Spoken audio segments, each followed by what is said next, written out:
Hello, hello, hello. How are you guys doing? Thank you very much, Joel Thompson. I appreciate the super chat. I guess we can start with that discussion right there.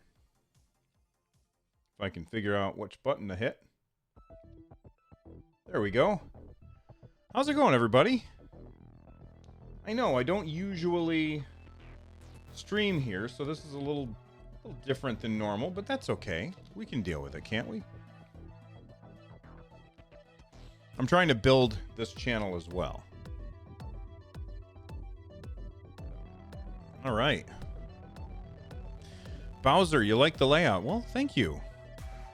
I worked hard on it. I made all of this stuff so, like, you know, when people do a super chat, that's the wrong button. Where's the button? Oh, here's the button. When people do like a super chat, it ends up right there. If I'm talking about a certain thing, I can hit a button and we can look at it together. And then this is just me with a lower third. And I can't see chat, so I just realized that if I'm going to be looking at things, I need to pop out chat so that I can see what you guys are talking about. Let's bring this down. Whoa. Bring this over here. And then that goes up. Just fitting all of the windows on my screen. That neck, though. That's just what it's like when I draw. I exaggerate some things. Hey there, Phil C. Hey, Bowser. Hey, Jar. Joel. Vaxer. Thank you guys for hanging out with me. So, Joel Thompson, he decided to start the conversation off by talking about Destiny 2 instant patches for the win. That's one of the things that I'm very, very excited about for Stadia, is this idea that you don't have to patch things. Now, of course, there's been that bug where NBA 2K20 is making people download roster updates every time they start the game, which is kind of ridiculous that they didn't get that fixed sooner.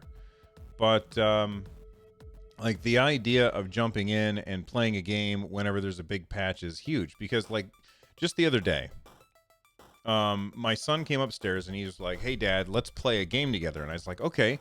Do you want to play Destiny 2? And he said, "No, I don't really feel like that." I said,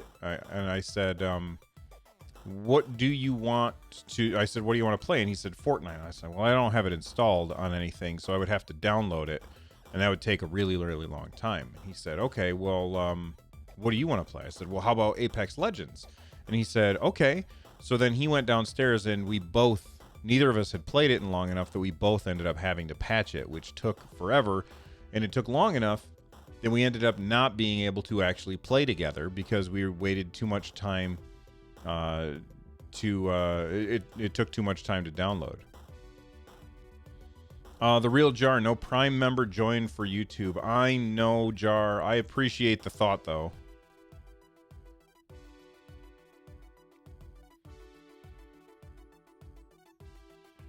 I appreciate the thought. I do know that certain people have said that if you are a YouTube Premium subscriber, that you can you get like 4 free super chats or something, which is kind of cool.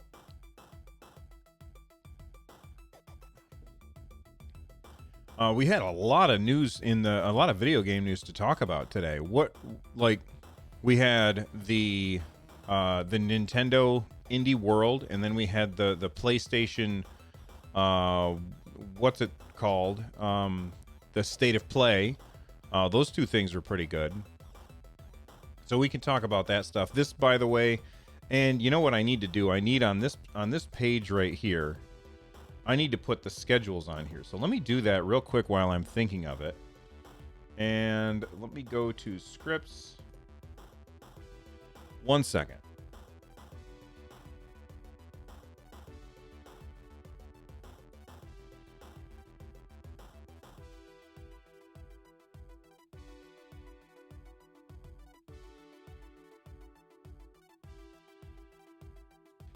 All right, so I've got that. Let me just adjust it.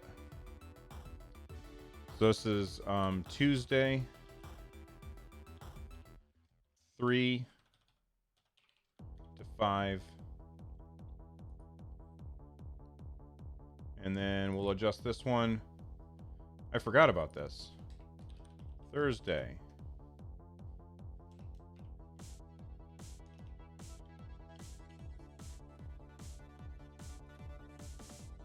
And the third one I will just get rid of. So there we go. And actually, I think that's fine. Zybzek, Zibchek? I don't know how to say your name, dude, but that's Baxter. I wish you would like give me a phonetic pronunciation of your name because I'm very curious.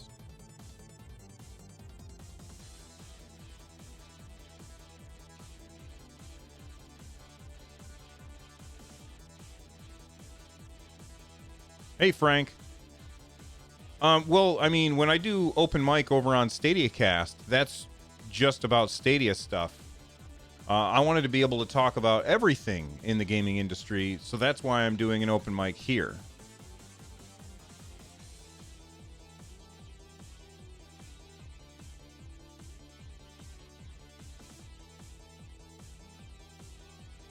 Like, if I did this just regular open games, any game that we want to talk about, if I did that over on StadiaCast channel, people would get mad at me.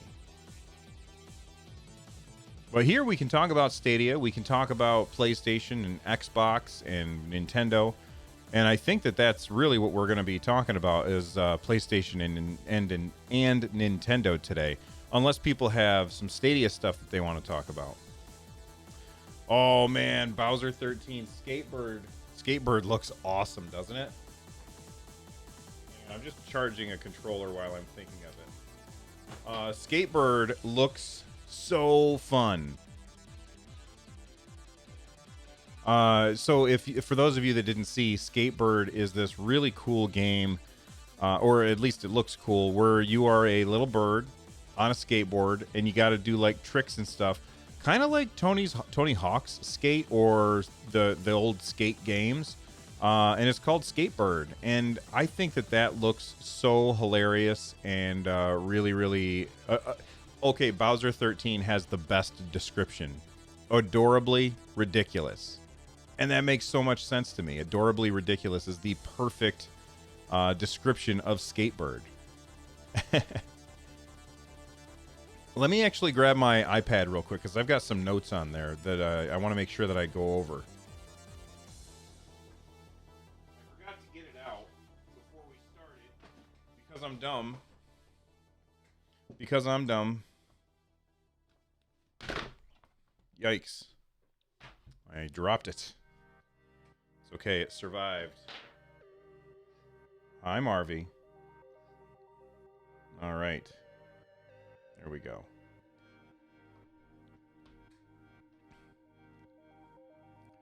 Shadow of the Tomb Raiders is on sale on Stadia. Tomb Raider Definitive Edition was awesome. Going to have to buy the next two as well. Really? How does it say how long it's on sale for? I'm gonna bring it up and look. Hi, Marvy. Stop that. Store. Oh, wow. $24? That's a really good deal. I'm going to have to record a video. I'm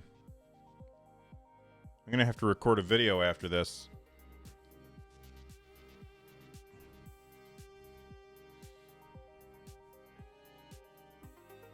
I forgot to remind people to like. Well, you know, if they like it, maybe they'll click that thumbs up button, but that'd be nice. That's a good deal. It's definitely something I'm interested in. Though I think it'll go on sale again at some point.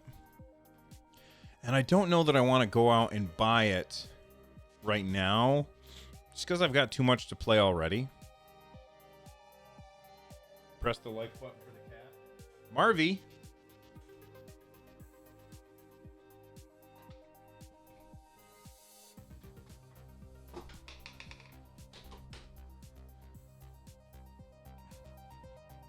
There you go.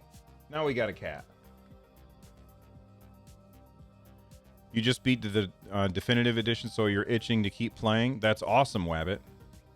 Hey, Gavin, what's up, man? Marv's open mic. That's right. What do you think, Marv?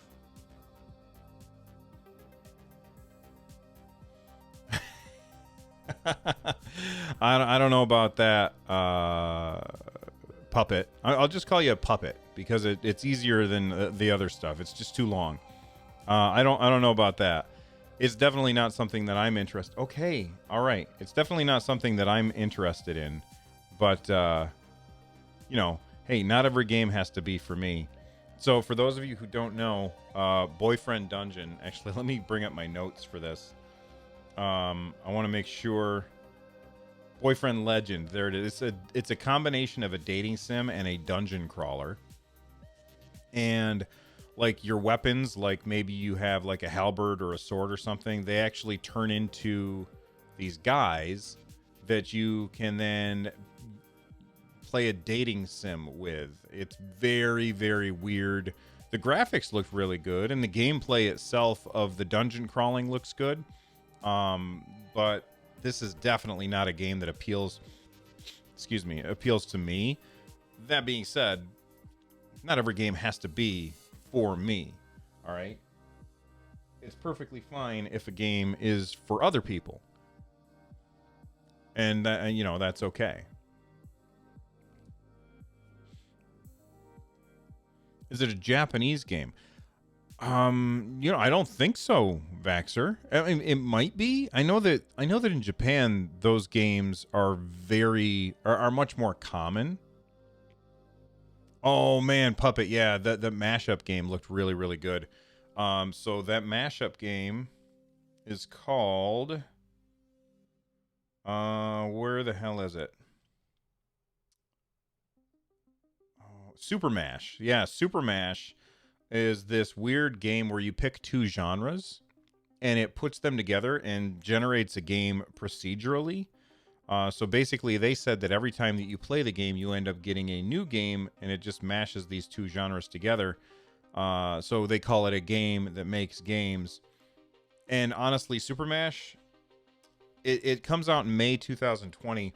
And for me, it felt like this was a game that I should buy day one, without a doubt. I should buy this as soon as it comes out. But I'll be honest, it depends on what else is coming out in May 2020, because if it's not, like, if it's up against some big blockbuster title, then I'll probably go after that big blockbuster title and pick it up later on. But I thought it looked really cool. Frank says, for the first time, Stadia offer a game at a better price than Steam. It's Shadow of the... Well, but to be fair, Frank, it's on sale right now. So if you go on Steam, that's not the sale price. That's... I mean, maybe I'm wrong. Maybe... Let me look. Let me bring up Steam and see how much it is on Steam.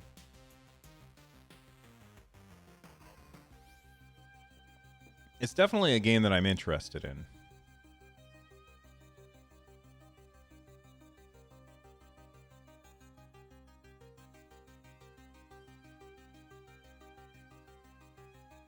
Oh, wait, you're talking about Shadow of the Tomb Raider?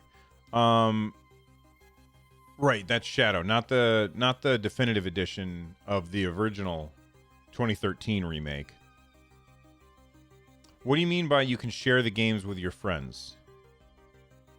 There's no game sharing on Stadia. Oh, the mashup games. Okay, we're having like 12 different conversations here, which is a little confusing. All right, Steam just finally started.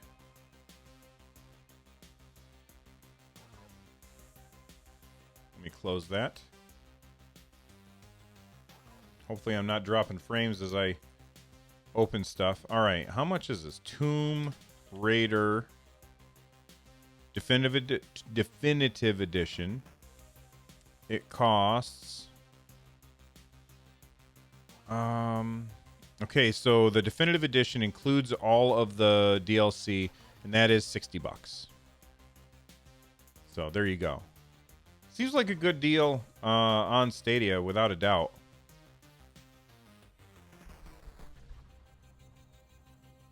The mashup game. Yeah, so at the end of the video for that mashup game, the guy held up a code, and he said, "This is the code for my favorite game that I've done so far. Make sure that you go play it." I think that's really cool. Wabbit says, Stadia is going to need to start dropping some more games because content's stale if the current library doesn't interest you. I mean, sure, but we're going to have they said when they announced the launch titles that the rest of the games that are coming out in 2020, like we had like 14 games that were going to come out in 2019. So we have 3 weeks for like, and I know it's not 14 games anymore because a lot of those actually launched, but I think that there's plenty for people to play. I fully see us getting a lot more, not a lot more, but the rest of those 2019 games are going to come out this month, and I think that that's going to be really, really good for Stadia, without a doubt. Joel Mead says it costs $0 if you have Game Pass. Oh, Shadow of the Tomb Raider is free? See, I have Game Pass. Let me open up Xbox. Now, I don't have an Xbox, but I have PC Game Pass, so I don't know if that's if that counts. So let me search for Shadow of the Tomb Raider. No results found. Okay, so that's only on Xbox, not on the PC Game Pass, which is too bad.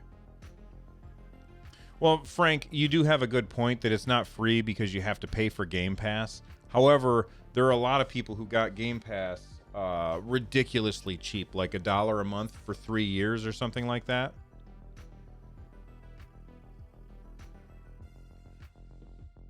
Yeah, we were talking about Shadow of the Tomb Raider because it's currently on sale for $24 on Stadia.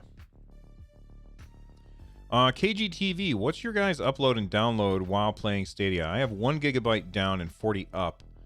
But when trying to use when trying to stream Stadia to Twitch, my internet connection goes haywire using a Google Wi-Fi router. Thank you. Okay, that's a great question, KG.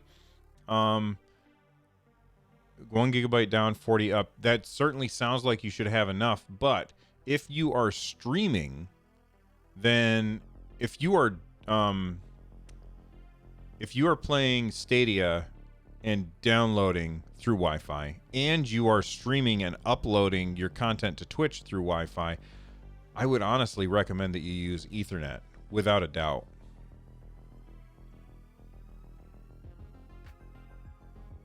Oh, Wabbit, I agree with you. Game Pass has a lot of value.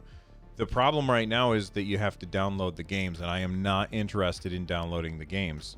So, like, I go on there and I look and I'm like, oh, that's cool. I'm not going to, if I hit the button now, I can't play it for a while, so I just won't bother. And I end up going to play something else.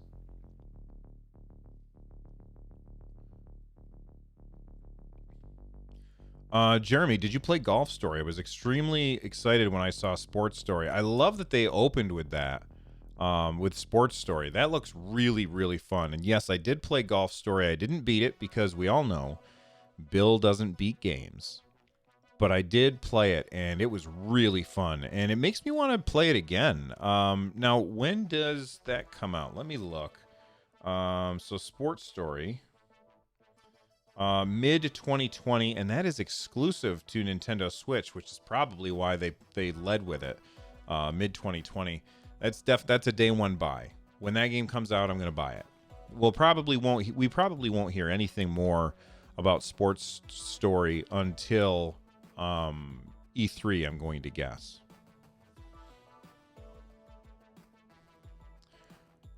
You're playing in a Chrome browser. Okay, KG, what I would recommend is I used to run into this problem a lot. I have a very high-end graphics card, okay? And my very, very high-end graphics card, an RTX 2070, which is pretty close to top of the line. it has a dedicated chip for encoding for streaming. And before I had that, I had a GTX 960, which does not have that dedicated chip. So that meant I was using CPU to encode my whatever it is I was doing. And if I had too many windows open, if I was trying to watch a video and stream at the same time, I would have all kinds of problems with my stream. And I think it was because my CPU or my RAM or whatever it was, something in my system just couldn't do it all at the same time. So what I ended up doing is upgrading my my graphics card, and I went for the RTX series because the RTX series all have that dedicated chip that is made specifically for streaming. And I said to myself, this is going to be the thing that fixes it, and it absolutely fixed it. So that's what I would recommend for you is to you know what? Go to runjumpstomp.com/gear. I don't think I set up the bot to have that command yet, but if you go to runjumpstomp.com/gear, you can see all of the equipment that I use. Oh, that's the wrong button. Let's try that again. Runjumpstomp.com/gear. And right here, it will show you all of the stuff that I use in order to make my content. And I got to be honest, that graphics card is, I think that's the reason that I have fewer problems than I used to. So I recommend that. I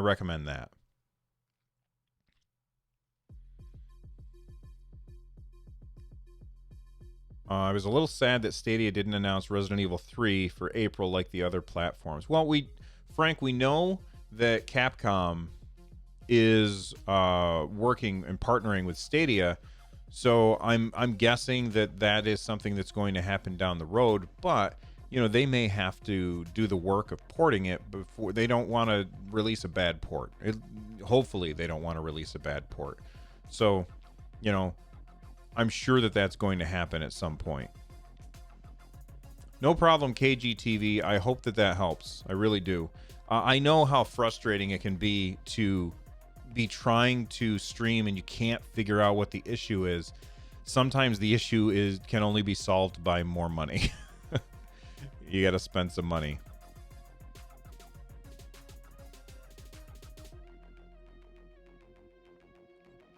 And you also have to remember, Frank, that I don't think that they probably...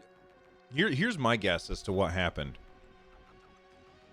Maybe Resident Evil 3 and maybe even Resident Evil 2 are also coming to Google Stadia. Maybe. I bet that Sony said, hey, if Capcom, if you want to be featured in the State of Play, then please don't say anything about other platforms for Resident Evil 3. We'll feature your game in the State of Play, and you just don't say anything about it for a while. And then you can also say, by the way, our games are also coming to other platforms. Now, that being said, I've been at work all day, so I don't know if Capcom has said anything about this. Those are just guesses. So, you know what? Let's talk about the State of Play. What were the games that you... Oh, that's a great point, Frank. They gotta save surprises for the Game Awards in 2 days. That's right. I forgot about that. I don't know why I keep forgetting about that. It's like E3 Junior, you know. Anyway, what I was about to ask is, let's talk about the State of Play. So they announced a bunch of stuff for PlayStation, which I'm excited for because, you know, as you can see, I've got a PlayStation. There we go. I've got a PlayStation right here. I got a... hey, Marvy, stop that. Hey. Don't do that. I've got a PlayStation PS4 Pro right there, and I really, really like it. It's a fantastic system. So there was definitely some stuff in that I thought was really cool. So I want to know what games from this list were you guys super excited for? And if you want to look at the list of things that they talked about, here's the official blog post from today. Which one of these games did you guys think were like fantastic looking? John says, for what it's worth, Resident Evil 3 was announced for multiple platforms. It was. In the state of play? I can't remember because I didn't actually get to watch it live. I watched it during my lunch break on my phone. And, you know, I was trying to take notes, but, you know, sometimes I look down to write something down and I forget, or I don't see things that were happening. Oh, via Twitter. Okay. Yeah, that Predator game looks really fun. So for the Predator thing, what did they say? Oh, Predator Hunting Grounds. That comes out on April 24th. I feel like spring is going to be just absolutely packed with so much stuff to play. Like, all right, we've got Animal Crossing, we've got Cyberpunk. Those are two absolutely massive games. And Predator is obviously going to be going up against that. Thanks for the sub, Alex. I appreciate it. You know, Predator is going to be going up against that, but I feel like it's a different, like it's not in competition with those two games. This is a very, very multiplayer centric game, and I think it looks awesome. So they showed that the Predators have different classes and different weapons that you can use, and they kind of showed off, which was really cool. Like the different, like if you watched Predator 1 and you watched Predator 2, and those are the only two that I've seen. I haven't seen any of the other Predator movies. But if you watch those two movies, those two Predators did stuff differently. Now, they did it because in Predator 2, they're like, oh, let's, you know, we got to make this new whiz-bang cool thing so that people are like, whoa, I didn't know about that it could do that. That's awesome. So it had all these new things that the first Predator couldn't do. And I like that the developers are taking that and trying to turn that into, look, these are different classes. So they had a bunch of different classes. Let's take a look at what they have to say about that. So Predator Hunting Grounds comes out April 24th, 2020. And they have the different classes. I guess I'm going to have to actually... Okay, so you can play as a hunter, which is like kind of a balanced kind. Then you have a scout who moves fast and has like extra stamina, so I guess they can move further and do extra stuff.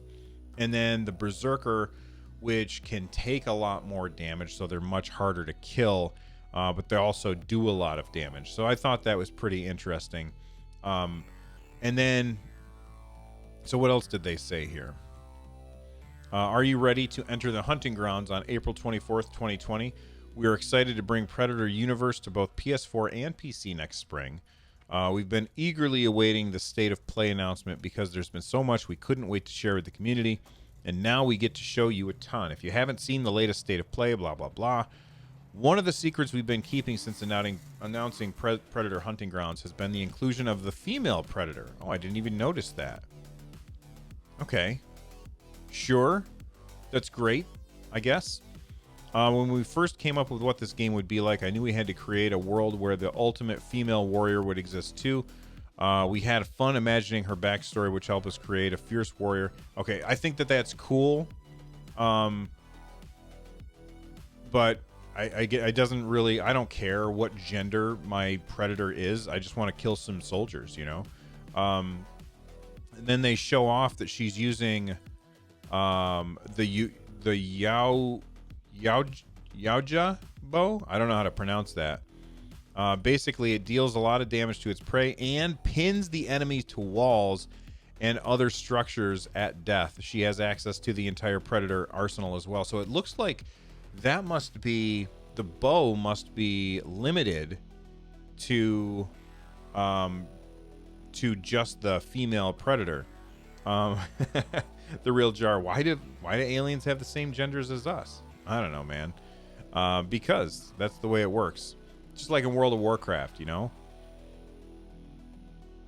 Speaking of the Predator arsenal, they also have a bunch of different weapons that you can use. They have, You know, the little laser that sits on his shoulder. Then when he looks places, it points, which is really cool. They have the discs that he throws in Predator 2, or she. I almost forgot about that. What else? They have the big spiky staff that extends. So there's that as well. That's from Predator 2. And what else? The comb stick. Oh, that's the big stick that they were talking about before. I think that this game looks like a lot of fun, and I can't wait to play it. I didn't like what I saw here at the very end. Here, I'll show this to you. It says pre-order to get exclusive stuff. This makes me very nervous about the game as a whole, because if you look right here, an exclusive 1987 Predator skin. Hunt is the iconic Predator from the original movie. I don't care. That's fine. That doesn't bother me at all. Old painless minigun. Get early access to this powerful fire team weapon. Okay, I don't like that they are hiding powerful weapons behind pre-ordering. I think that everybody should have access to the same weapons as everybody else, because because that makes for the most fair environment. Like, maybe somebody can't pre-purchase this game because they don't have a PS4 yet. Maybe they decided to get a PS4 after Predator Hunting Grounds came out. You know, like one of their friends is playing it and they're like, "Oh man, you got to try this game out. It's super fun." So they try it and they're like, "You know what? I'm going to go out and I'm going to buy myself a PS4. I'm going to buy Predator Hunting Grounds."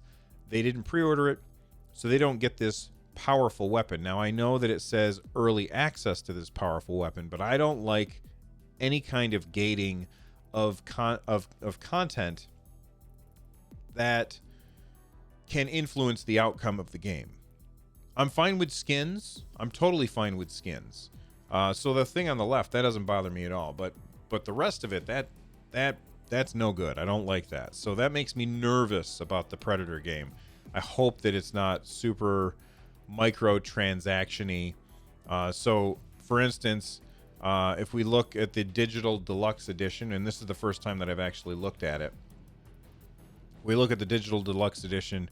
You buy that, you get the exclusive themed Predator and armor skin, mask, and war paint. I'm fine with that. You get 2 times the normal XP for 48 hours. I don't care about that either. That just means that you get to level up faster and unlock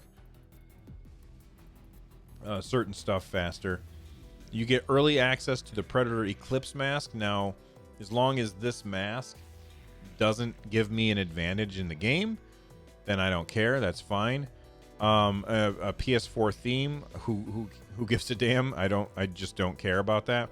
Another skin, which is fine. That doesn't bother me at all. A digital comic book. That sounds awesome. A battle-hardened assault character. Early access. So that means you're going to have early access to a character that other people won't have access to. And, you know, part of me was thinking that this is not, you know, that like this part right here, this early access thing, part of me thinks that's not good. But at the same time, I've been playing Apex Legends a bunch. And there are people who have spent money to unlock characters. And those characters I don't have access to because I've not spent money. And I don't feel like I am less powerful than they are. So I guess if everything's balanced, then I guess it doesn't really matter. But balancing things is really hard. So I think that I'm cautiously optimistic for Predator Hunting Grounds. I think it looks awesome. I just hope that they don't get, you know, greedy and ruin stuff. The Real Jar says hiding stuff behind the pre-order is awful. I agree with that. I agree. I'm not playing unless they give Gary Busey a cameo. He was in the second one, right? I know he wasn't in the first one. Or was he in one of the other ones? I can't remember. I've only seen the second one probably 2 or 3 times. and it was many, many years ago. Puppet, I get what you're saying. You know, you pre-order for $5 and you pay it off slowly. I get you. I understand. But I don't like supporting that as a business model. So most of the time, I don't do pre-orders. The only I pre-order Nintendo stuff from the eShop, but I don't go into GameStop and pre-order stuff most of the time because I don't like that. I don't like to support that business model. But yeah, I agree. Hiding stuff behind a pre-order is really, really lame. So Predator looks awesome. What other games from the PlayStation, the State of Play, did you guys? What other stuff were you excited about from the State of Play? Yeah, that's the one with Danny Glover. Okay, that's what I thought. I thought that was the one with Danny Glover. I wasn't positive though. When I was a kid, I remember thinking it would be really cool if Danny Glover and Arnold Schwarzenegger made Predator 3 together and they had to fight like a pair of predators. Like, that would have been really cool. But that's not how predators work. You know, predators, they kind of hide. Power Fantastic wants to talk about Dreams. Okay. So Dreams comes out February 14th next year. What other game is coming out February 14th next year? There's something big. It's coming out February 4th. Oh, it's Darksiders Genesis comes to the other platforms other than it comes to consoles on February 14th. So Dreams was really, really interesting looking. Now, it says here that Dreams will steal your heart on February 14th, 2020. And early access, let me bring this up on the screen. Early access players will be upgraded to the full version at no additional cost. Now, what did I write down about this game? Because it looked really weird, and I've kind of been ignoring it because I thought that Dreams was related to Knights. Do you guys remember Knights on the Dreamcast? For some reason, this whole thing had kind of gone over my head, and I hadn't been paying attention to it. But Dreams looked fantastic. It looks like a game where you make games in it. Oh, Power Fantastic! You've been playing it already. That's interesting. So, Power Fantastic, can you describe the game to us? What do you think about that? Let's see what they have, what this game is. And Brandon, I'm going to try and get to your comment in a minute. Skilled creators emerge to develop their own original characters and series, build your own fan bases, create viral content, and make new genres of games and collaborate across the world. Yeah, so it looks like it's a thing where you make games, which is really cool. Like, they showed a cool racing game, and they showed like some 2D platformers. I think that looks really interesting.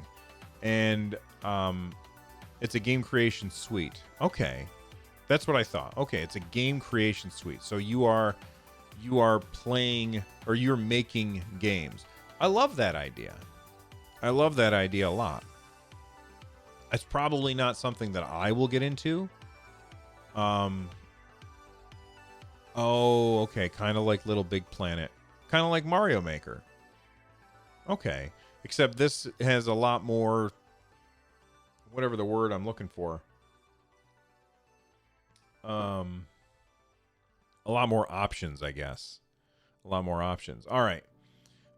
So where's that comment? Brandon said, "Did you see the MLB The Show 21 maybe on Stadia?" There's a link that I can't post here. It says MLB 21 will go to other systems. I hope Stadia will be on there. Brandon, I did see that. Joel Mead here, one of our mods, is a huge fan of baseball. He's a huge fan of baseball. So as soon as that got posted, he dropped a link in our Discord, which if you haven't joined our Discord yet, it's runjumpstomp.com/Discord. Go ahead and join the Discord over there. But he dropped a link in the Discord. I think it's coming to Nintendo Switch. I saw Nintendo retweet it. So when they said it's coming out on other platforms, then Nintendo tweeted a baseball in response to that, which is really cool.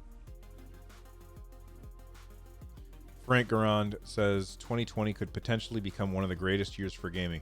I mean, it's possible, but it's going to be really, I mean, for me, it's going to be really tough to top 2017 for video games as far, because, I mean, we had Legend of Zelda, we had Mario Odyssey, we had ARMS, which I know was not super popular, but I love that game.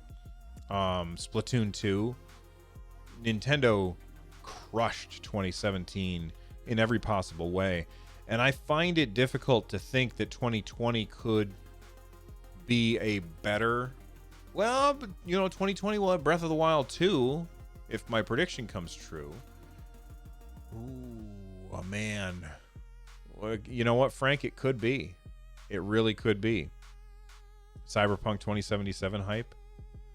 I'm excited for that game. Not because Keanu Reeves is in it, but just because it looks like a good game. Maybe the retweet was hinting at a new Super Mario Sluggers. I would love a new Super Mario Sluggers. Consumers already won in 2020. Yeah, there's a lot of games coming out in 2020. And that's the thing is, like, Nintendo in 2017, they just killed it. And everybody else was just kind of sitting there watching them just nail it. Month after month after month, they just had hit after hit. And 2020 is more like everybody is bringing out some really cool stuff. Bowser 13, The Last of Us Part 2. That's true. So let me ask you a question there, Jar. Would you want another Mario Sluggers more than another Super Mario Strikers? That's the question. That's the question, right, Marv? Isn't that the question? It is. Ori comes out in February. I'm not super excited for that. Not because I don't think it's going to be good, because I think it's going to be great. But I never finished the first one, and it's not... I don't know. Phil C says Strikers. Wolf says Strikers. I don't know why I don't care about that as much.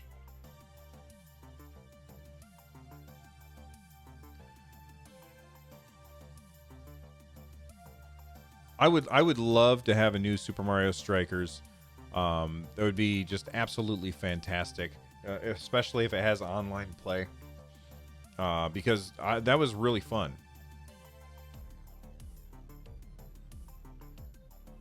Oh, so I was probably about halfway through, Joel Mead, of Ori and the Blind Forest. The Real Jar says, my soccer game is Rocket League. Rocket League is fantastic. There's no doubt there. I love Rocket League. That's a wonderful game. I really hope to see Rocket League come to Stadia. And I hope that game goes free to play and follows the Fortnite business model, honestly. Because a lot more people would play it if that happened. Marvy's wheezing. He's got a wheezy nose. You got a stuffed nose, Marv?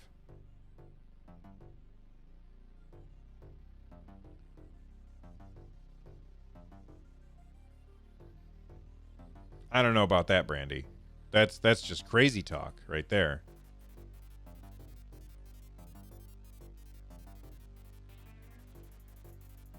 The new update is getting tons of hate from the community. To Rocket League? What's the new update? And why are people upset about it? The one where they got rid of loot boxes and you just get blueprints? Because I personally think that's great. I know that ticked off a lot of people who like were really focusing on the trading system in the game. But as somebody who didn't care about that at all, I think that it's better for the game as a whole. Yeah, the Real Jar, I think that was a good thing. Blueprints cost a lot of money, but it's better than crates. Yeah, but they're optional, you know? You don't have to buy these things. You can just play the game. Did I talk about the new Hollow Knight? Darren, I have not. However, right now we're kind of talking about the state of play, and we'll get to the Nintendo thing in a little bit. What did you guys think of? Has anybody here played Spellbreak? I played Spellbreak. I really liked the idea of Spellbreak, but what I saw, well, it just didn't run very well on my PC, and it also looked like it ran like garbage in this video.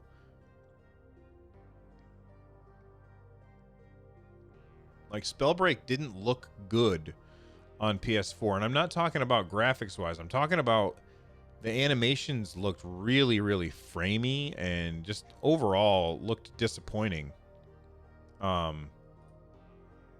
Like, here, I'll show you.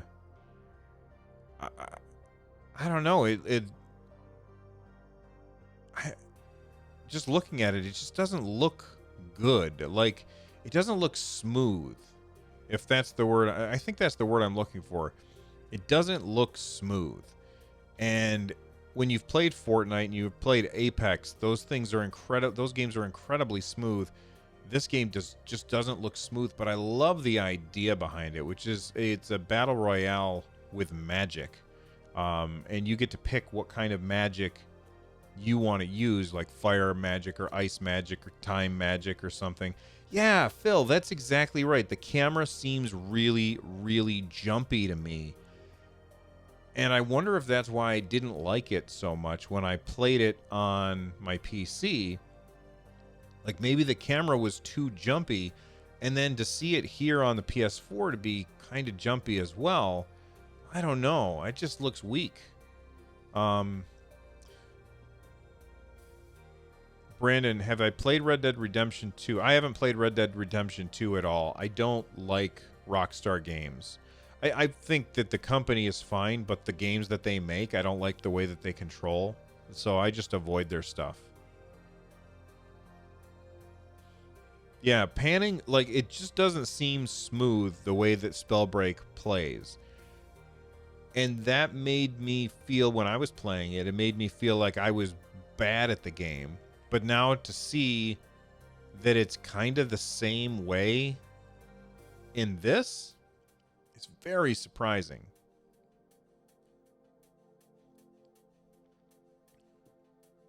That being said, Brandon, okay, Marv. There's a lot of people who love those games. So if you like other Rockstar games, then you should go after it.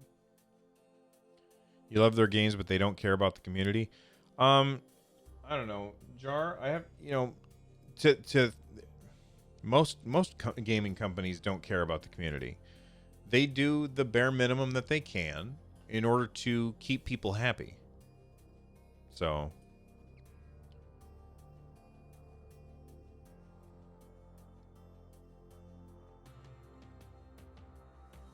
there's that.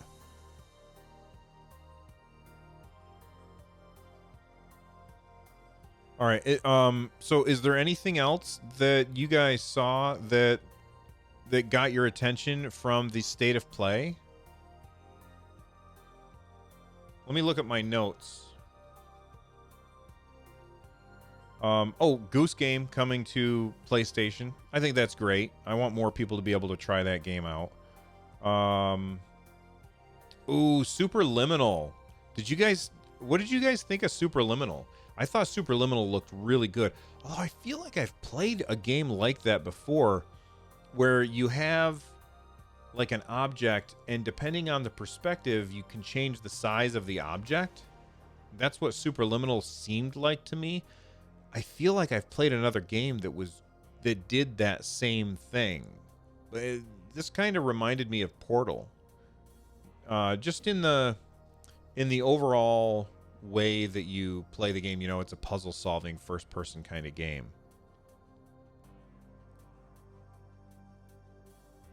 E-Dog, Days Gone from PlayStation looks really good. That's what I saw. I don't think that was in the video, E-Dog. I didn't see it at any rate.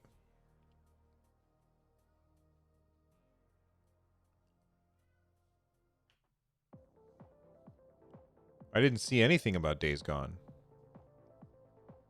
I mean, I've heard very good things about that game, but it wasn't in the state of play today.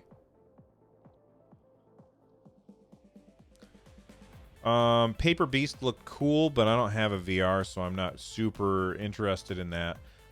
Babylon's Fall looked pretty cool. That's that game. It's by Square Enix and Platinum Games. They kind of worked together on it. And, you know, it feels, from what I saw, it felt more like a brawler than an RPG, which is fine. But it's not something for me. I think the graphics looked awesome. I think that the game looks really, really pretty. Oh, I have to enter in my 1108.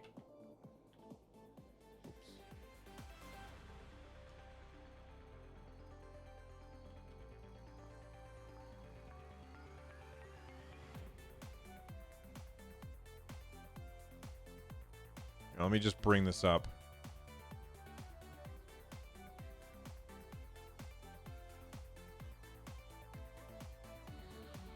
So this combat, this very much reminds me of the Platinum Games formula, which is, you know, push XXXY, that kind of thing, button mashy brawler.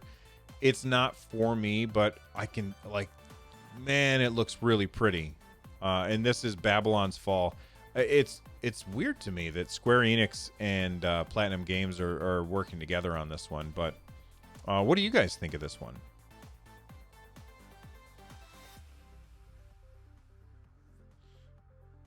I think it looks cool. Like some of the boss fights in this looked really interesting. Although if you watch right here, no, not there. Where is it? In a second, they're gonna, yeah, like look at this. This is probably a quick time event where you have to like spam a button. I hate quick time events. QTEs are awful. The song is called "Reconnected" by Alpheon. Jar. I don't have the bot set up to do that. I'm sorry.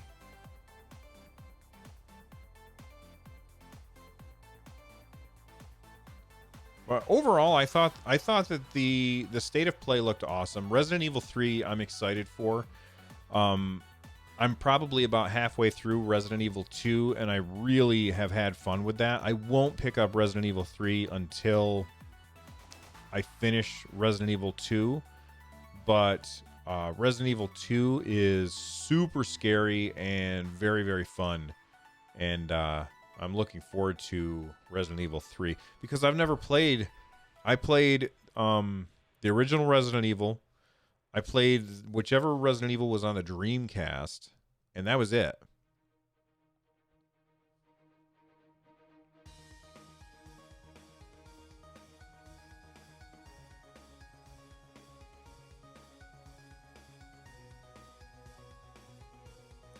You guys want to talk about Nintendo now? So let's talk about Nintendo.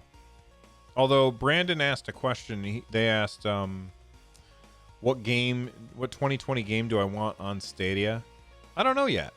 I definitely want, I'm going to be picking up Cyberpunk. Oh, you know what? Here we go. Predator Hunting Grounds. I want that to come to Stadia. I would like Resident Evil game to come to Stadia as well. I would also like Monster Hunter Worlds to come to Stadia and Dauntless to come to Stadia. Speaking of Dauntless, that was probably the biggest reveal from the Nintendo Indie World today. A newer version of Fable. It was my first action RPG. I've really stick to it. I was never a huge fan of Fable, and everything that they've ever shown us about Fable, I always thought looked really awesome, but in, you know, things show up where the rubber meets the road, and I felt like overall it just wasn't compelling enough for Fable. And I never played Fable 2 or Fable 3, but Fable, the first one, I found to be disappointing. And I know that I'm in the minority. I know a lot of people love that game.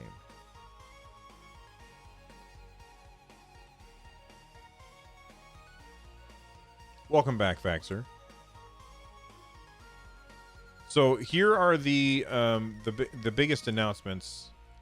Well, actually, here let me go through the whole list and just start talking about them.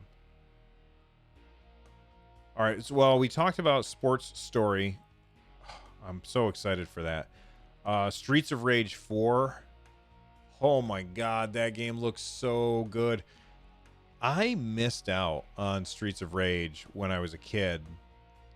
I ended up not picking it up. I had a Genesis, but I was really more into RPGs at the time. So Streets of Rage wasn't something that I picked up. And honestly, if I was going to play a brawler, it was more... I kind of leaned on Final Fight more than Streets of Rage, just because I didn't have it and I never played it. So when I was an adult and I first played Streets of Rage, I didn't play the first one right away. I played the second one first.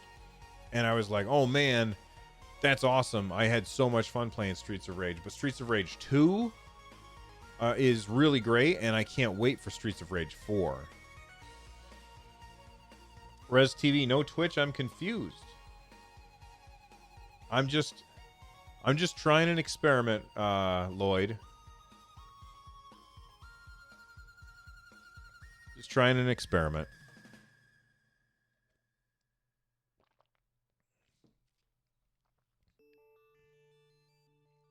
But yeah, Streets of Rage 4 looks fantastic. The animation looks really, really fluid. I'm excited for that game. Let me see if they didn't grab that in the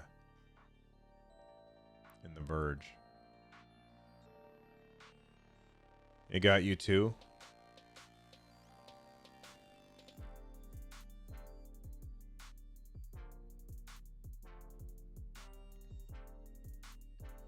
All right. What? Well, there you go, Jar.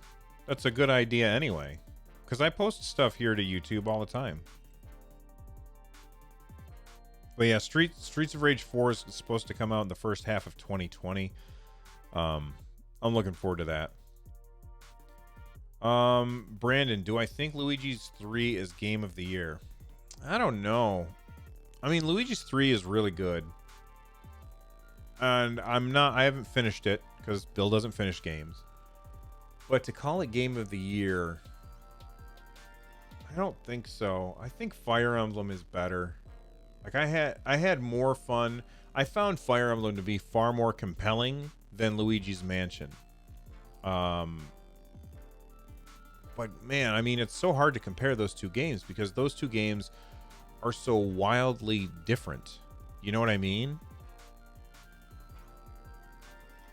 Puppet, Ninja Turtles was your favorite? I absolutely agree. Yeah, that's probably my favorite brawler of all time is Turtles in Time. Such a great game. But yeah, Luigi's 3 is really good, and I liked it a lot, but I do think that Fire Emblem was better. Fire Emblem, like I played Fire Emblem for 40 or 50 hours. That's a lot of hours for me to put into a game. Especially because there are parts of it that I don't like. You're picking up Fire Emblem? Brandon, don't pick up Fire Emblem until you know more about it. Like, watch some video of it first. It's not a game for everybody.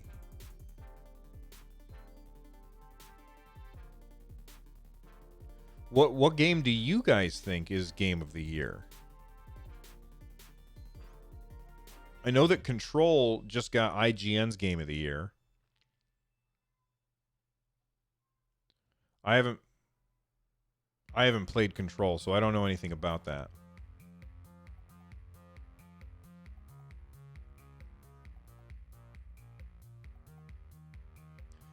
I will say this. I want to talk about Dauntless. Dauntless, it's a really good game. It is what I'm going to talk about Dauntless in a minute. The Real Jar heard most about Red Dead. Control is on your Boxing Day list. Yeah, so I was talking to Lloyd. Apparently they get 2 Black Friday sales kind of stuff. Wait, Control costs $80? Why is it $80? Really?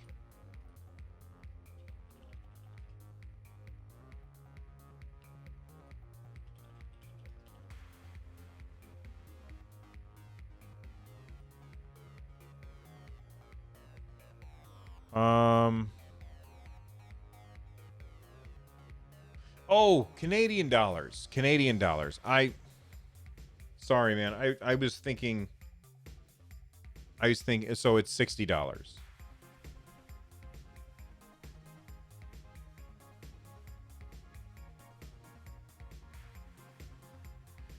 In my mind, Game of the Year should be a game everyone's talking about. Haven't heard of it until recently. Have no idea what it's about. I get what you're saying, Darren, but for me, I'm not trying to pick the best game of the year. I'm trying to say my favorite game of the year. You know what I mean? And so I don't know that Fire Emblem is my favorite game of the year, but I liked it more than I liked Luigi's Mansion, if that makes sense. Hey, look at that, Lloyd. You got a fan.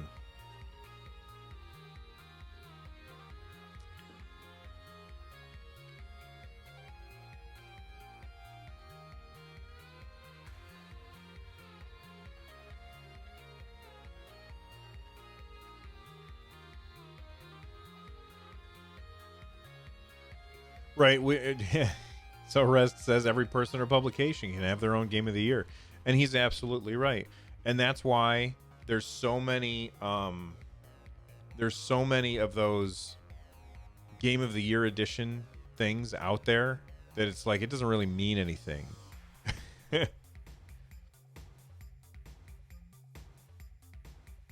Lloyd, your old man is showing. Lloyd's getting crabby. Get off my lawn. Back in the 80s, we really... back in the 80s, Game of the Year meant something, he says.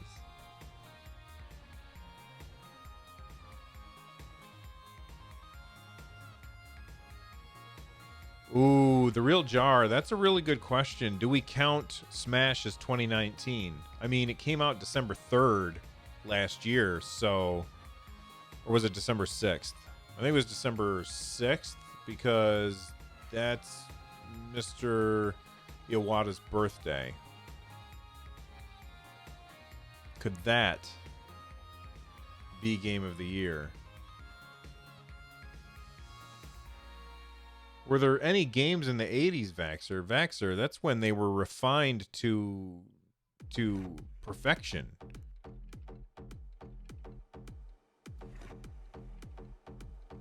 Oh, I know you're not actually mad, Rez. I was just trolling you a little bit.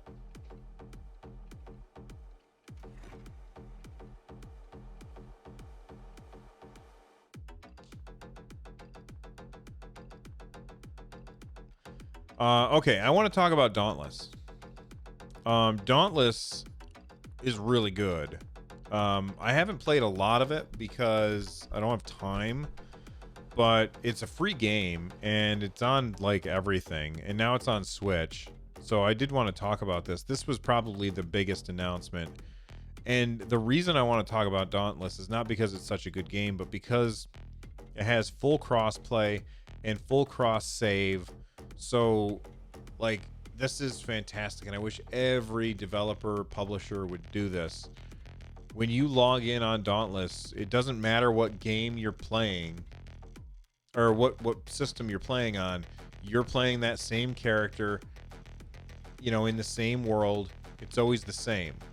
And that's so good.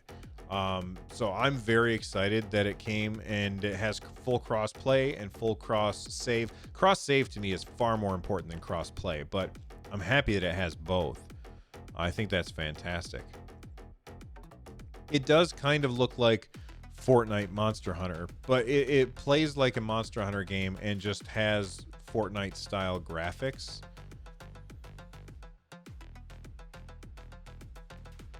Which, I'll be honest, I like Fortnite style graphics. I've always thought Fortnite is a very, very good looking game.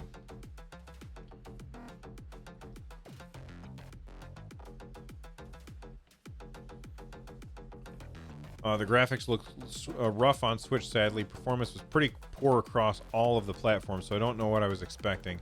Yeah, they do look rough, but you can, play the game on any TV that you've got a dock. You can take it with you if you want. And at the end of the day, when you come home, you can play it on your PC. So, like, you can playing on your Switch and then shut it off and log in on another, like you can take care of some crafting and stuff on your Switch and then log in on your PS4 or your Xbox or your PC and have, that same experience only with prettier graphics. I think it's awesome.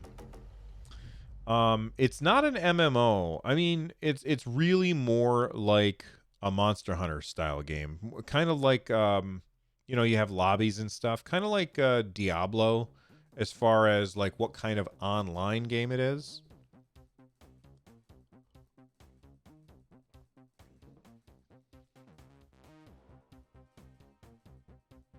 Well, that's the thing, Brandy, is that Dauntless, like, they're much better at teaching you how to play the game than Monster Hunter is. Monster Hunter, they just throw you in and say, figure it out. Find somebody who already knows all of the stuff because they've been playing Monster Hunter for 7 years and have them teach you how to play because we can't be bothered. And that's describing Monster Hunter World. If you want to play another one of the Monster Hunter games, be ready to be incredibly confused because those are way worse. At least with Dauntless, it's got a good tutorial and it's free. It's free. And it's not like pay to win either. All of this stuff is cosmetic. Yeah, I would compare it to Destiny 2. That makes sense. Although I don't know if it has PvP.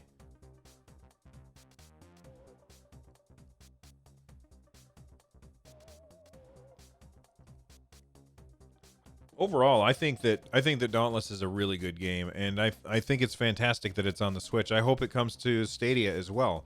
I want every game to be on every platform as long as it's not a first-party game.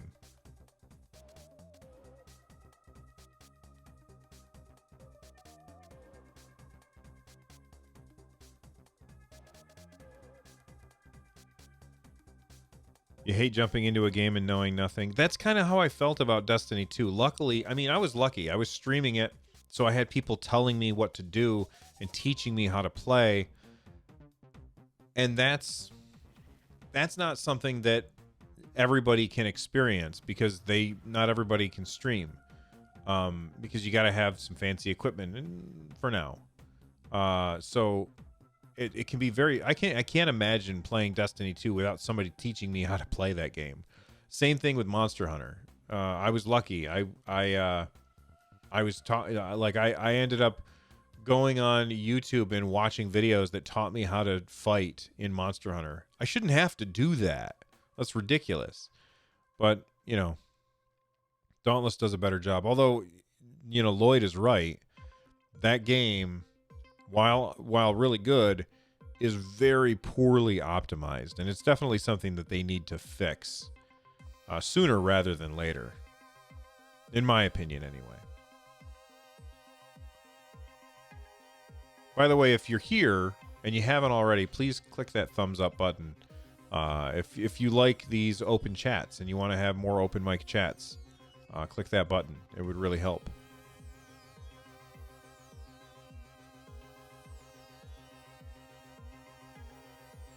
See you later, Bowser. Thanks for coming by. And actually, before they go, let's add moderator to Bowser.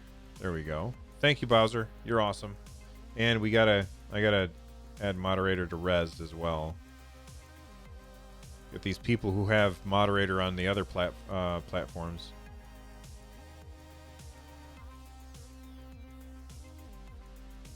I gotta be honest. I'm still very confused about Destiny 2, and I've had help. Phil C. Sports Story looks fun. Sports Story looks fantastic. I was like, oh man, all right. Sports Story, or well, I was like Golf Story 2. Wait, is it Tennis Story? And then there was like a volleyball and a soccer ball, and I was like, what are they doing? And I love that they just went all in and said it's all the sports all combined. You know, you're hitting a golf ball. No, and then they even have you hitting like a toaster across across a golf course. That's right, you got a wrench, man.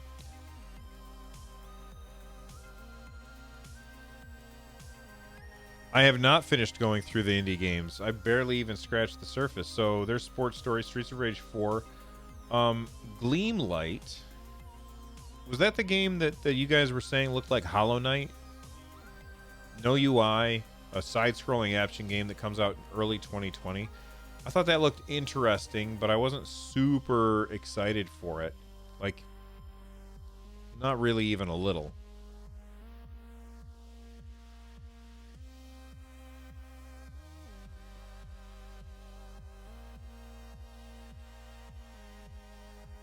Phil C says Sail Forth could be fun too, as long as the content isn't too repetitive. I feel like that can be pretty repetitive, and my guess is the reason is because it is procedurally generated.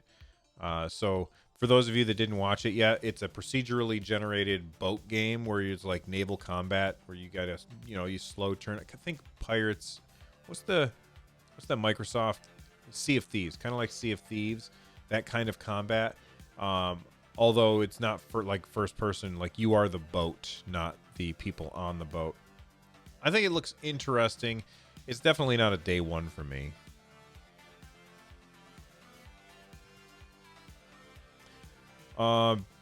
Brandon, Bill, will you see the new Star Wars game come to Stadia 2020? I mean, if it happens, I'll see it. I think you're asking if I think that will happen. I do think that will happen. Vaxxer does not like boats. The Real Jar. Have I seen What the Golf? Yeah, I have that on my iPad. Is it on my phone as well? I probably deleted it from my phone because I don't like games on my phone. Yeah, I think I have What the Golf on my iPad, which is a very interesting game. Let me see if it's on here. What the Golf? Where is it? Enter the Gungeon. What the Golf? There we go. There it is right there. It's a really fun little game where everything is and anything. Oh, that's loud. Is a golf ball. And so, like, I'm going to roll that 0.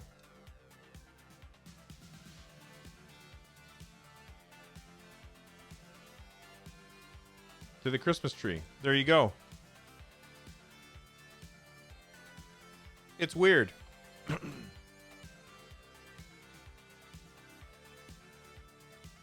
You didn't even realize it was on mobile. It's, if you have Apple Arcade, it's free. Phil C, my 5-year-old has a good time playing at that and laughing hysterically. The thing about What the Golf that's so great is the unexpected things that keep happening when you play. So, you'll go to hit a ball and nope, you're actually golfing with the person, or you're golfing with an ambulance that happens to be driving by or something like that. Goblin, you play many different types of games. What is my preference as far as style of game? It's a really tough question to answer. But I think overall, my favorite style of game is a 16-bit style, side-scrolling, Metroidvania kind of game. I think that those are the ones that I tend to have the most fun with. But that's not what my favorite game of all time is. My favorite game of all time is a 3D open world game. So that's completely different. Classic Bill. That's right.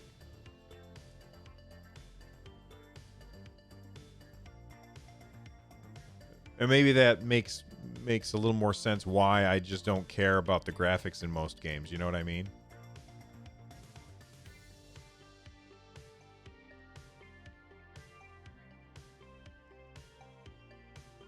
I have trouble nailing down favorites. Really, I think that that's going to be the most honest answer. Is nailing down a favorite of anything is very difficult for me, because I like a lot of different stuff.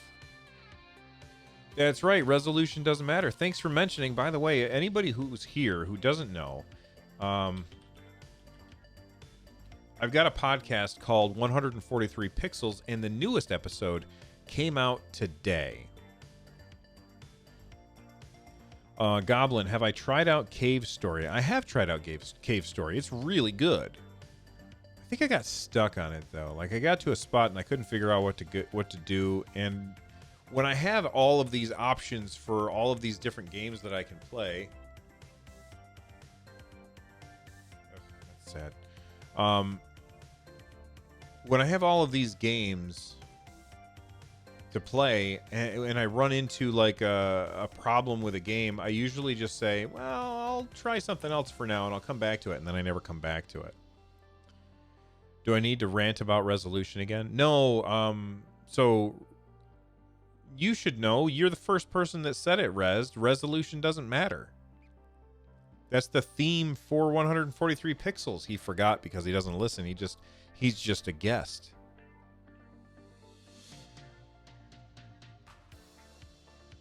I even sell a shirt for resolution doesn't matter.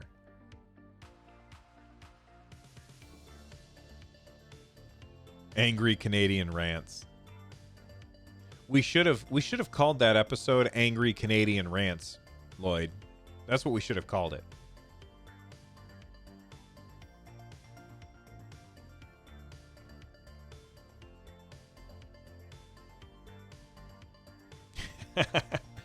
I mean, you can if you want. Hey, Marv. Welcome back. Vaxxer thinks it matters. You could be wrong if you want to, Vaxxer. Listen, your opinion is no less valid than mine. I just don't care about resolution. That being said, for games, I don't care about resolution for games. I also want the highest possible resolution that I can when just using a computer in general.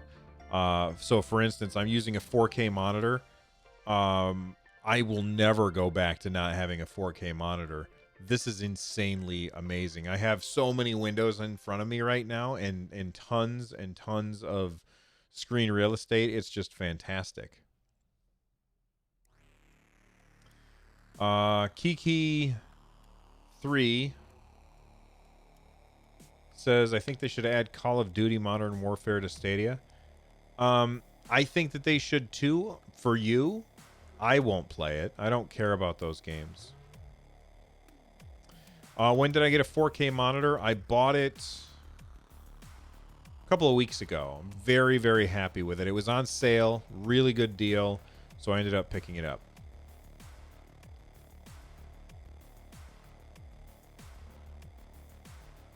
You know, playing Minecraft on a 4K monitor is not a bad idea. It's going to look nicer.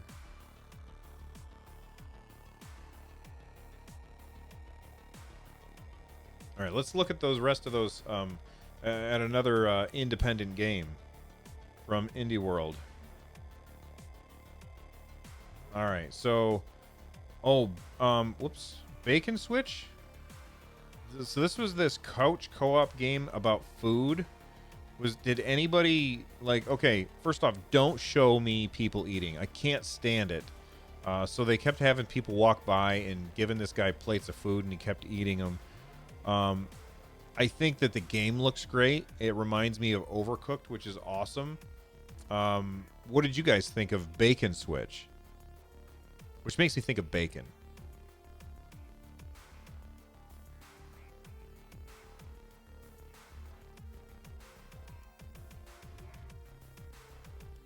I'm probably going to end up picking it up, Lloyd. I think that that's a really good deal.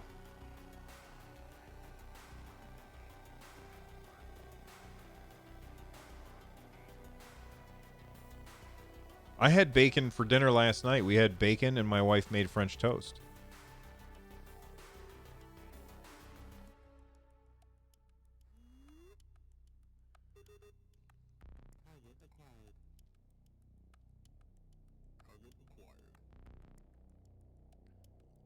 it's bacon. Bake. Like that. Yeah, bacon and French toast for dinner. That's right. That's what we had after Taekwondo last night. It was like 8 o'clock at night before we got to eat because Taekwondo was so late, but it was great.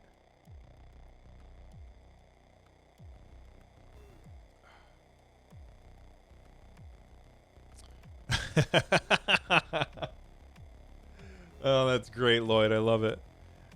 Bacon switch. There you go. There's bacon switch right there. That's too funny. That is way too funny.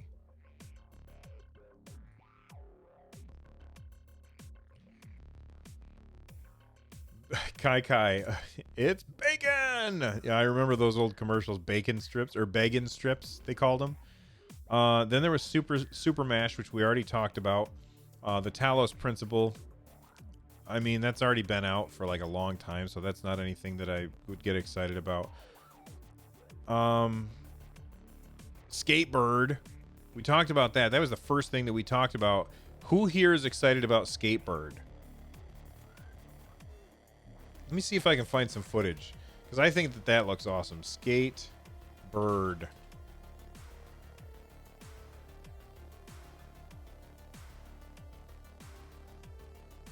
Look at this. It looks. Oh my god! I didn't even know. These are little magazines. Those are Thrasher magazines that they're skating up. That is hilarious. When you're in the air, you flap.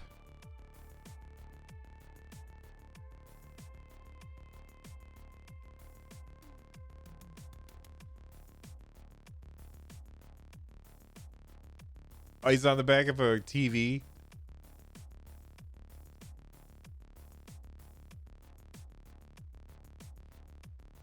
This looks so good. This looks so good. So stupid and hilarious. Yeah, that's definitely a game I want. I want Skatebird.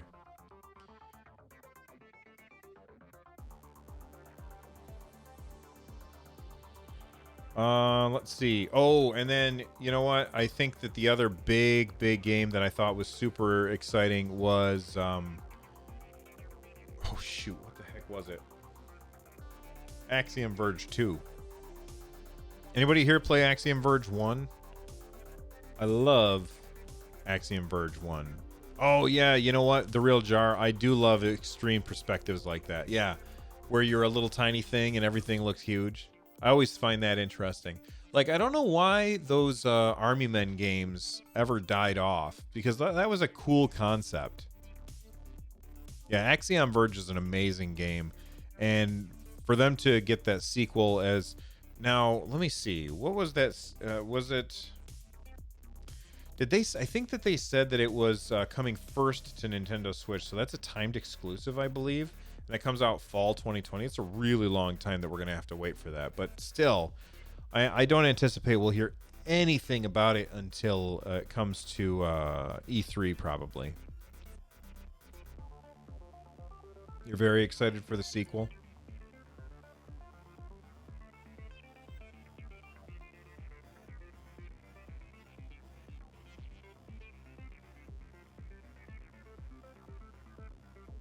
I've reached over to pick up my phone multiple times to buy that stupid Shadow of the Tomb Raider, which I don't need right now, but it's on sale. And I keep reaching for my phone. Look at that price. $24 for that? That's such a good deal.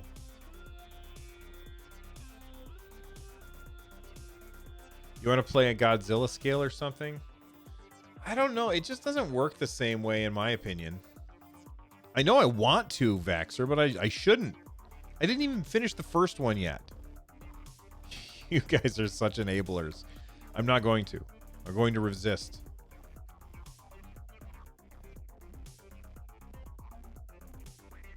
You guys are so bad.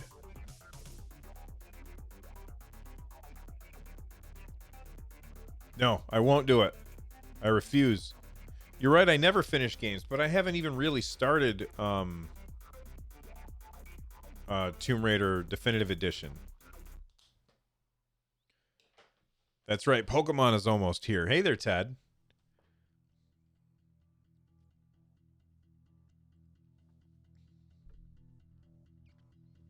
Well, here's the thing: is I think it'll be on sale again, Jar. That's the thing that I want to like. I'm not going to be playing it for a while because I haven't finished the first one, and these are definitely continuations of each other. You know, so buying it now doesn't make sense when I haven't finished it. And I'm betting that it'll go on sale again before,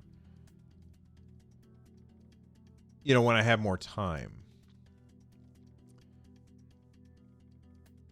Oh, Puppet that's a great idea. If you could play as the goose. I mean, the goose is going to be too big because it's a goose and these are little birds.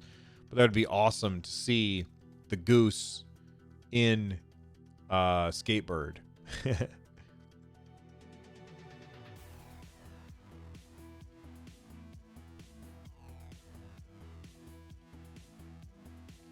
Create a reminder to buy it before the 25th.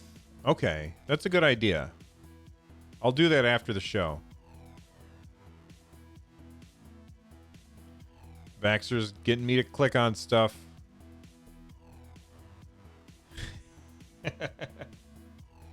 Oh, man. Where is this? There you go, Vaxer. Strike your fathers down and take your place by my side. Honking as it passes at people. I have to say that the trailer for Goose Game coming to PlayStation 4, like just the way that the goose is just collecting all this stuff and throwing it in the water is just awesome. Don't tell my wife, but I think I need to buy that for her because she played it on mine and then she's like, I don't want to play it again until it's on mine. And I kept asking her, do you want me to buy it for you on yours? And she keeps saying, no, not yet. So I think I need to get that for her on Switch.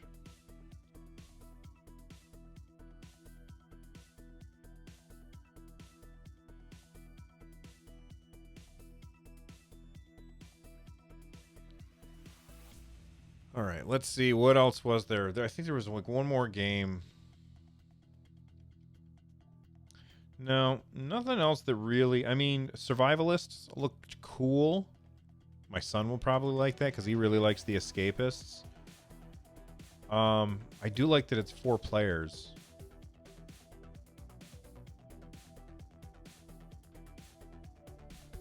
Well, but the xCloud beta is Android only, Rez, so that's why I haven't done it. Liberated! I remember... Oh, Liberated was that cool black and white comic booky kind of game, wasn't it? I feel like that's more of a... Like, I don't feel like there's a lot of game in that, just from what I saw.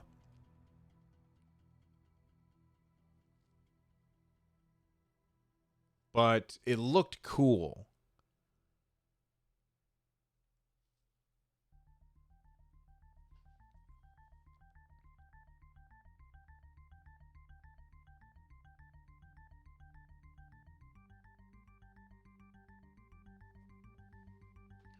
The survival genre is incredibly underpopulated.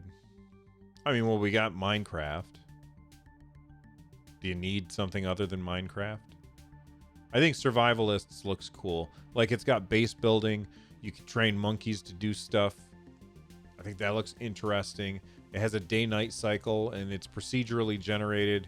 Like, you could spend a lot of time playing Survivalists. I'm surprised that Terraria hasn't come to the Switch yet. Like, that really surprises me. I fully anticipated that game would be on the Switch already. Minecraft is not a real survival game? Why? Why is it not a real survival game?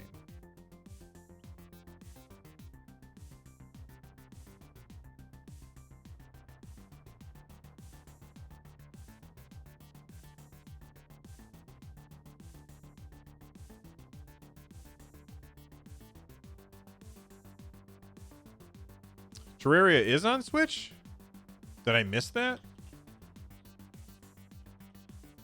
I know it was on the Wii U. Oh, it is on the Switch. Oh, okay. I forgot.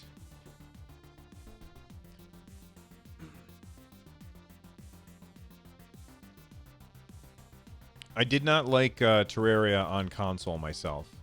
I liked it much better on PC with a mouse and keyboard. Felt like it was a better experience. How could I forget? I don't know, man. I'm an old man. I can't remember everything.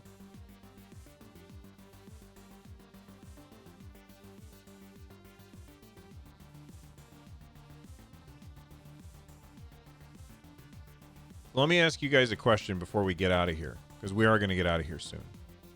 How do you guys feel about doing these open chats, the open mics? Is this something you want to see more often? I'm curious. Where it's completely unstructured. I don't have to do any show notes. I'm not recording anything.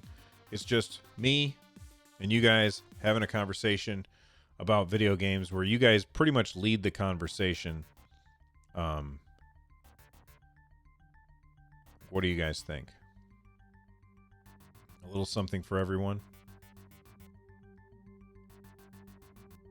Yeah, no matter what platform. I may not know about the other stuff. You know, if it's an Xbox game, I might not know about it, but, you know, we can talk about something that you guys want to talk about. No, this wouldn't be replacing anything. This would just be maybe once or twice a week, maybe.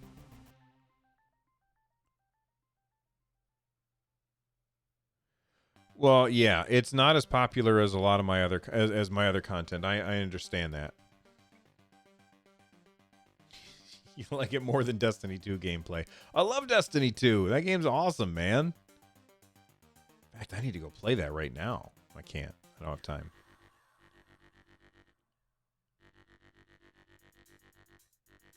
I think that's the best way to describe it, Rez, is it could either be a train wreck or awesome. But yeah, Super Mash, we talked about at the very beginning.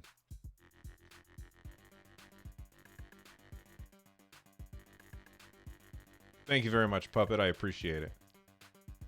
Speaking of thank you, I want to make sure that I thank our new member, Kaimi, and I want to thank Joel Thompson for the super chat. Thank you very much. I really do appreciate it. You guys are fantastic with the support. I can't get over the idea that you guys do that stuff. You guys are awesome. But all right, I'm gonna get out of here. Thank you for hanging out with me and talking about the state of play and the indie world, and of course Stadia stuff.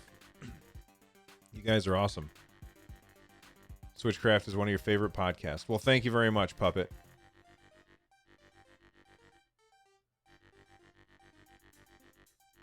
All right, well, we'll see what happens, Jar. All right, I'll see you guys around. Bye-bye. Maybe sometime I'll have a co-host on here, too. That could happen at some point. All right. You guys are awesome. Thanks for hanging out. Bye-bye.